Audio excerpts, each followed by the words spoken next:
Click করুন অ্যাপের bell আইকনে আর সাবস্ক্রাইব করুন এবিপি আনন্দ। সব সময় থাকুন খবরে।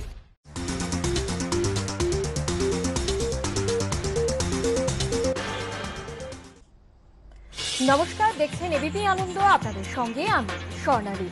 সুশান্ত মৃত্যু তদন্তে এবার রিয়াকে জিজ্ঞাসাবাদের জন্য সমন পাঠানো হয়েছে বলে সিবিআই সূত্রে খবর। যদিও তা মানতে নারাজ রিয়ার আইনজীবী। এদিনও জিজ্ঞাসাবাদ করা হয় সিদ্ধার্থ, নীরজ, দীপেশকে। আন্ধেরির একটি হোটেলেও হানা দেন কেন্দ্রীয় তদন্তকারীরা।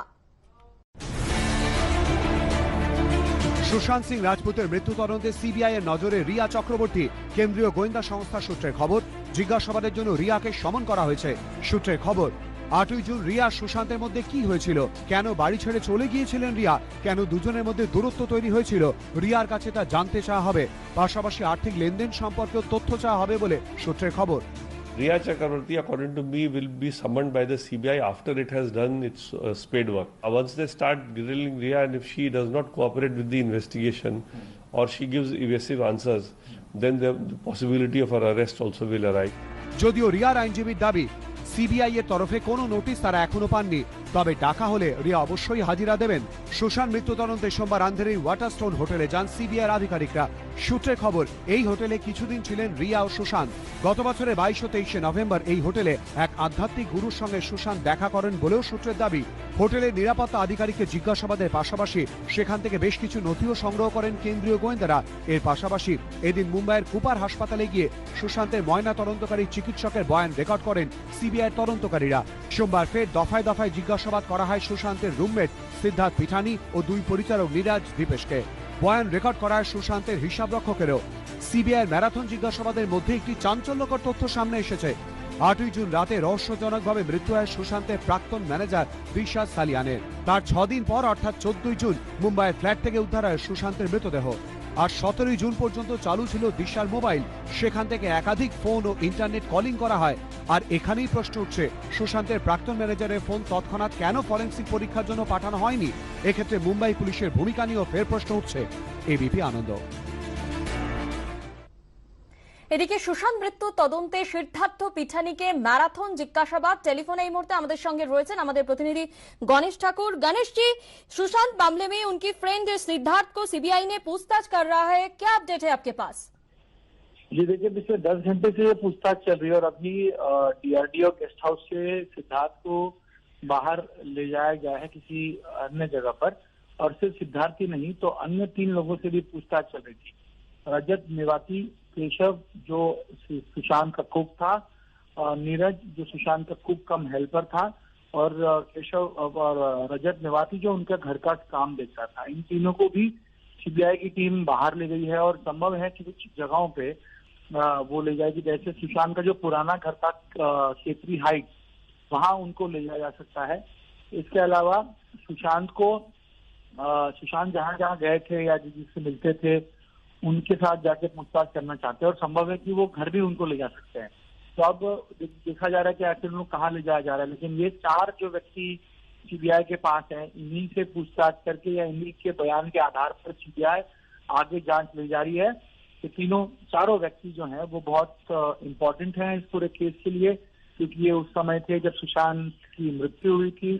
ये वो लोग हैं जो सुशांत से अप्रैल 2019 से लेकर जून 2020 जब सुशांत की मृत्यु हुई उस समय तक उनके साथ थे। तो ये जो है इन्हीं के बयान के आधार पर सीधे आगे जांच करके इसलिए गहन पूछताछ, डिटेल इन्वेस्टिगेशन, इंट्रोगेशन इनसे सीबीआई कर रही है।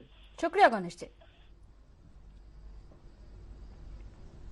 আসি পরের খবরে। নারদকাণ্ডে বা শুভেন্দু অধিকারী সহ 5 তৃণমূল নেতা নেত্রী ও suspended IPS officer SMH মির্জাকে notice পাঠানো হয়েছে বলে ইডি সূত্রে খবর।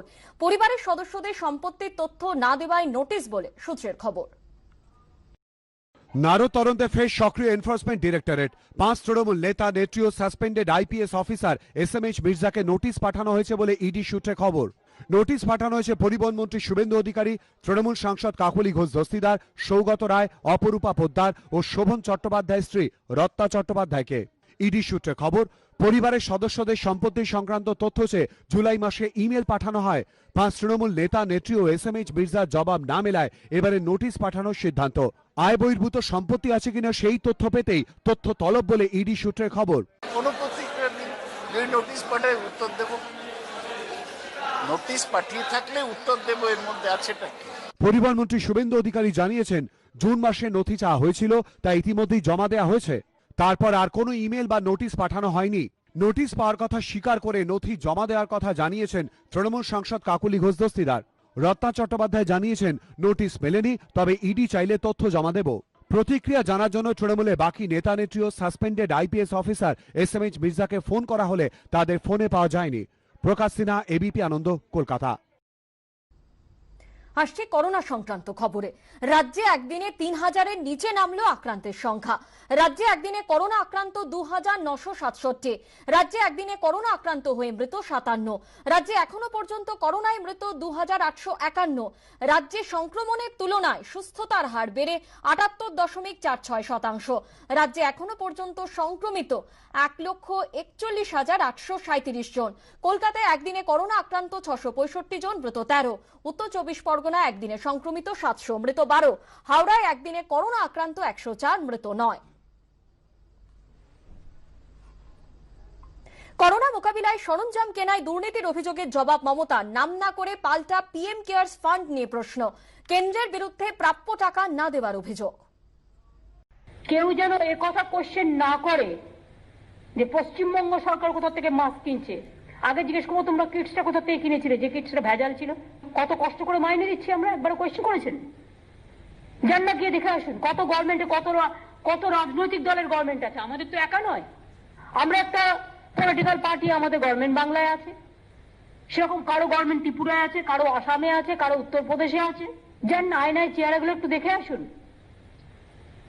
আমরা এখনো কেন্দ্রের কাছে 53,000 কোটি টাকা পাইনি। জিএসটি 4,500 কোটি টাকা জিএসটির টাকাও পাইনি। কোভিড কোথায় টাকা? কিছু এসছে যে যারা কৈফিয়ত চাইছে রাস্তায় দাঁড়িয়ে বড় বড় ভাষণ দিচ্ছে, কেউ একবার দেখেছেন কোথা থেকে টাকা আসছে? সিলিন্ডার কোথা থেকে কিনছে, ভেন্টিলেটর কোথা থেকে কিনছে, নাসাল স্প্রে কোথা থেকে কিনছে? আমরা তো একটা কোভিড ফান্ড করেছিলাম এবং সেটা ওপেনলি বলেই দিই আমরা যে কত টাকা পেয়েছি আমরা, এবং সেই টাকা প্রত্যেকটা ফাইন্যান্স ডিপার্টমেন্টের থ্রুতে খরচ হচ্ছে। টোটালটাই বারবার জনগণকে বলা হয়েছে 150 কোটি টাকার উপর আমরা পেয়েছি এবং সেই টাকাটা আমাদের খুব কাজে লেগেছে। কিন্তু অন্যান্য যা তুলেছে সেগুলো তো কেউ জানতেই পারেনি। এ বিষয়ে বিজেপি নেতা কৈলাশ বিজয়বর্গীয় কি বলেছেন শুনবো। तूफान आया, तूफान में 1000 करोड़ रुपया दिया, वह पैसा टीएमसी के कार्यकर्ताओं में बांट दिया, जो वास्तव में जिस व्यक्ति के पास पहुंचना चाहिए था वो नहीं पहुंचा। कोविड-19 में केंद्र सरकार ने जो पैसा दिया उसकी खरीदी में भ्रष्टाचार, तो भ्रष्टाचार भी इस लेवल का कि जो मेरे पास रिकॉर्ड आया है वो आश्चर्यजनक है कि 500 रुपये की चीज़ 5,000 रुपये में खरीदी। बेचने वाले लोग सब ममता जी के परिवार के आसपास के लोग हैं और चीफ सेक्रेटरी के आसपास के लोग हैं। ममता जी ने जांच समिति बनाई, उन्हीं लोगों की बनाई है जो भ्रष्टाचार में शामिल है। तो केंद्र सरकार यदि पैसा देती है, उस पैसे का सदुपयोग करे तो सरकार और पैसा दे सकती है, पर यदि उस पैसे का भ्रष्टाचार करेगी तो सरकार कोई भ्रष्टाचार करने के लिए पैसा थोड़ी देती है। দৈনিক করোনা আক্রান্ত ও মৃতের সংখ্যা কমলেও বাড়ল সংক্রমণের হার। আজ দেশে করোনা আক্রান্তের সংখ্যা ছাড়িয়ে গেল 31 লক্ষ। মোট মৃতের সংখ্যা 58,000-এর কাছাকাছি। দৈনিক সংক্রমণ ও মৃত্যুর নিরিখে বিশ্বে এখনো প্রথম ভারত। তুলনামূলকভাবে কমলো করোনা টেস্টের সংখ্যা, বাড়ল সংক্রমণের হার। দৈনিক সংক্রমণ কমলো ভারতে, কিন্তু মোট করোনা আক্রান্তের সংখ্যা 31 লক্ষ ছাড়ালো। দেশে মোট মৃতের সংখ্যা 58,000-এর পথে, যদিও দৈনিক মৃত্যুর সংখ্যা আংশিক কমেছে। দৈনিক সংক্রমণের নিরিখে 18 দিন বিশ্বে প্রথম স্থানে ভারত। করোনার চোখ রাঙানি অব্যাহত। কোনো পরিসংখ্যান সামান্য স্বস্তি দিল, কোথাও আবার গভীর উদ্বেগ। স্বস্তি দিয়ে 24 ঘন্টা নিরিখে ভারতে করোনা আক্রান্তের সংখ্যা কমেছে। কেন্দ্রীয় স্বাস্থ্য মন্ত্রকের সোমবারের পরিসংখ্যান অনুযায়ী গত 24 ঘন্টায় ভারতে 61,408 জন করোনা আক্রান্ত হয়েছেন। রবিবার এই সংখ্যাটা ছিল অনেকটাই বেশি, 69,239। শনিবারও একদিনে আক্রান্তের সংখ্যা 70,000 ছুঁই ছিল, অর্থাৎ 69,878।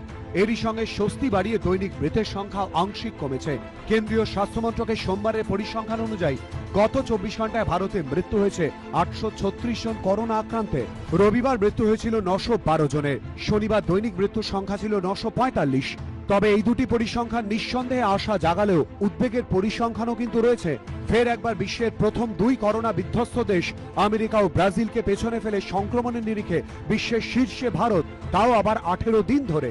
কেন্দ্রীয় স্বাস্থ্য মন্ত্রকের সোমবারের পরিসংখ্যান অনুযায়ী গত 24 ঘন্টায় দেশে 61,408 জনের করোনা রিপোর্ট পজিটিভ এসেছে। সেখানে আমেরিকায় এই সংখ্যাটা ভারতের তুলনায় অনেকটাই কম, 35,004। অন্যদিকে ব্রাজিলে সোমবার সংক্রমিত হয়েছেন 23,421 জন। অর্থাৎ ভারতে একদিনে সংক্রমিতের সংখ্যার অর্ধেকেরও কম মানুষ করোনা আক্রান্ত হয়েছেন ব্রাজিলে। আর শুধু সংক্রমণই নয়, দৈনিক মৃত্যুতেও এদিন আমেরিকা ও ব্রাজিলকে ছাপিয়ে গেছে ভারত। কেন্দ্রীয় স্বাস্থ্য মন্ত্রকের সোমবারের দেয়া তথ্য অনুযায়ী গত 24 ঘন্টায় দেশে 836 জন করোনা আক্রান্তের মৃত্যু হয়েছে। এই তালিকায় দ্বিতীয় স্থানে ব্রাজিল, সেখানে মৃত্যু হয়েছে 494 জনের। আর তৃতীয় স্থানে থাকা আমেরিকায় এই সংখ্যাটা আরো কম, 442। উদ্বেগের আরো একটা কারণ রয়েছে। গত 24 ঘন্টায় দেশের সংক্রমণের হার বেড়ে হয়েছে 10.07%। গত 12 থেকে 13 দিন তা ছিল 9%-এর নিচে। সব মিলিয়ে দেশে করোনা আক্রান্তের সংখ্যা বেড়ে হলো 31,06,348। মৃতের সংখ্যা বেড়ে দাঁড়ালো 57,542।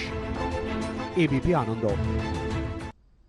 নিষ্ক্রিয় থাকার অভিযোগে মুখ্যমন্ত্রীর প্রশ্নের মুখে বারুইপুরের এসপি। রশিদ আছে এখানে বারুইপুরের SP. Good evening ma'am. Rashid, তুমি একটু টাইম কি কম দিচ্ছ? Yes ma'am. টাইম কি কম দিচ্ছে? এখন অনেক দেরি আছে, টাইমটা কি কম দিচ্ছ? পুরো টাইম দিচ্ছি ম্যাম।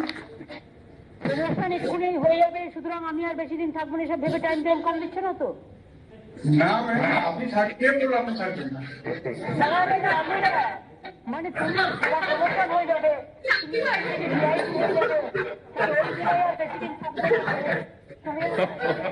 কম দিচ্ছ না তো? ম্যাম টাইম পুরো দিচ্ছি সবাই। আমি দু একটা ইনসিডেন্ট দেখলাম যেটা তুমি একটু ইন্টারফেয়ার করলে, ইনসিডেন্টটাই হতো না, কিন্তু তুমি একটু ইন্টারফেয়ার কম করছো।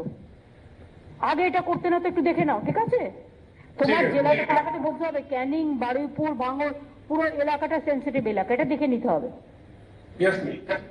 ঠিক আছে? ফিরে এলাম বিরতির পর। টানা 4 দিন ধরে বাড়ল পেট্রোলের দাম।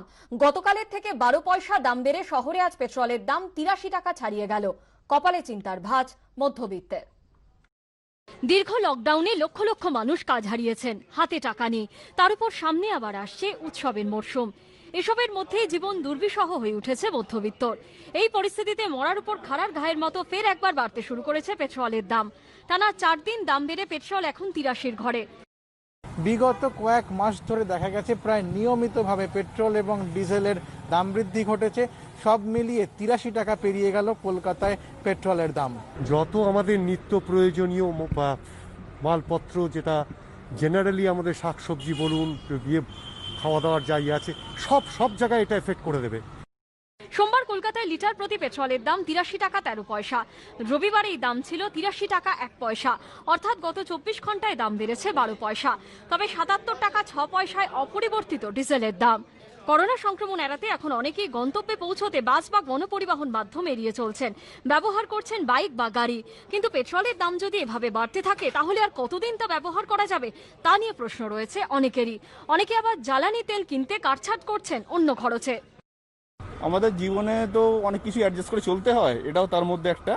ওদের অ্যাডজাস্ট করেই চলতে হচ্ছে, অসুবিধা হচ্ছে খুবই, কিন্তু তার মধ্যে আমরা মানিয়ে নিতে হচ্ছে, কারণ অপশন নেই, কোনো রাস্তা নেই দ্বিতীয়। এর আগে জুন মাসে টানা 21 দিন ধরে বেড়েছিল পেট্রোল ও ডিজেলের দাম।